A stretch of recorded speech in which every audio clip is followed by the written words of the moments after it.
Eufy RoboVac 11S promises effortless, set-it-and-forget-it cleaning on a budget. Either we've reached the golden age of smart home convenience or we're buying a quiet hockey puck that just bounces around your living room. On paper, it's impressive. A slim 2.85-inch profile that slides under couches, up to 100 minutes of runtime BoostIQ suction that kicks up automatically, a 0.6-liter dustbin, triple-layer filtration, and whisper-quiet operation around 55 decibels. Sounds like a steal, but here's the thing. Specs don't vacuum your floors, performance does. Here's what caught my attention. I actually ran the RoboVac 11S in a 900-square-foot apartment and a carpeted bedroom for 3 weeks, tracking coverage, noise, battery drain, and how often it got stuck. I've put the direct link to check current pricing in the description, but before you click anything, let me show you what I discovered after 3 weeks of testing. The 11S claims to be a simple, reliable robo-helper for everyday debris. The marketing pitch is clear. Slim profile that goes where bulky bots can't, up to 100 minutes of cleaning on low-power BoostIQ, automatically increases suction when it senses carpet quiet, low-maintenance cleaning that returns to dock automatically. Sounds convenient, right? Pretty bold claims for this price bracket, but here's where things get interesting. They claim the 11S delivers deep cleaning with BoostIQ. Reality check. What you actually get is solid pickup on hard floors and low-pile carpets, but only adequate performance on medium carpets and weak on thick rugs. Evidence on hardwood with scattered crumbs, rice, and pet hair, it got about 90% on the first pass. On a loop pile rug, it rose to maybe 75–80% unless I ran a second cycle. Hair wraps around the main brush. You'll be cutting strands off weekly if you have shedding pets. They claim up to 100 minutes of runtime. Reality, that number is on standard mode over hard floors. Enable BoostIQ or run on carpet and you're looking at 45–60 minutes. Here's where it gets mathematically impossible. Random navigation plus reduced runtime means full coverage of a 1,000-square-foot mixed-floor home in one session is unlikely.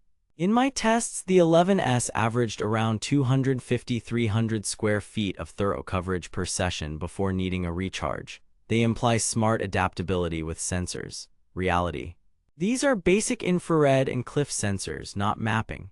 The 11S uses bounce navigation, which means it pinballs off walls and furniture. It will eventually cover most of a room, but it's inefficient and can miss spots on a single run, especially in complex layouts. Evidence: in a chair and table jungle, it spent a disproportionate amount of time under the dining table while ignoring a dust bunny near the doorway until the last 10 minutes. They tout quiet operation around 55 dB. That's true and one of its best qualities. It's more of a soft hum than a whine, so you can watch TV while it runs. But wait, there's more. Cliff sensors can misread very dark matte rugs as cliffs. The plot twist. It can refuse to cross them or stall at the edge. I replicated this with a charcoal bath mat and a near black runner. Half the time, it balked. They mention automatic recharging. Yes, it returns to the dock reliably if it's within a reasonable range and not trapped. But without mapping, it might die in a far corner if it runs low while wedged by chair legs. They position it as low maintenance. Reality. Maintenance is simple but frequent. The 0.6L bin needs emptying every run in pet homes. The pre-filter clogs with fine dust after a few days on older hardwood. Side brushes can splay over time. Extras are included, which helps. Let's be real. The 11S is brutally honest about what it is: an affordable, quiet cleaner that does best in uncluttered spaces and hard floors. If you expect laser mapping or precise room-by-room cleaning, wrong product. Cleaning performance: on hard floors, it's reliably good. Kitty litter, crumbs, and dust are handled in one pass.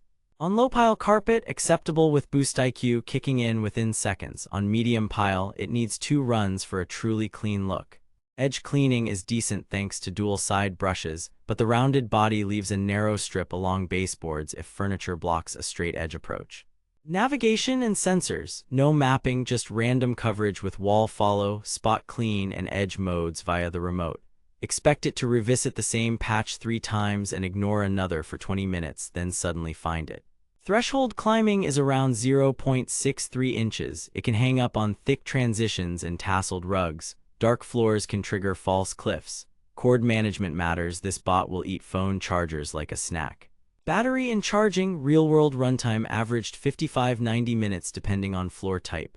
Recharge takes about 5–6 hours. It auto-docks from mid-distance, but if it's stuck behind chair legs when the battery pings low, it may conk out before finding home.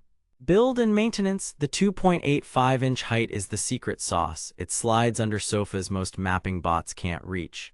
Noise is pleasantly low. I measured roughly mid-50s dB a meter away.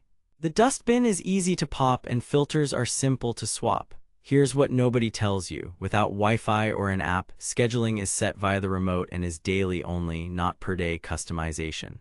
It's dead simple but not flexible. Comparisons. Against RoboVac E4 or Roomba i3 EVO, the 11S loses badly on navigation intelligence but wins on height and quietness. Against Eufy 11S Max or G30, this original 11S has lower suction and no app.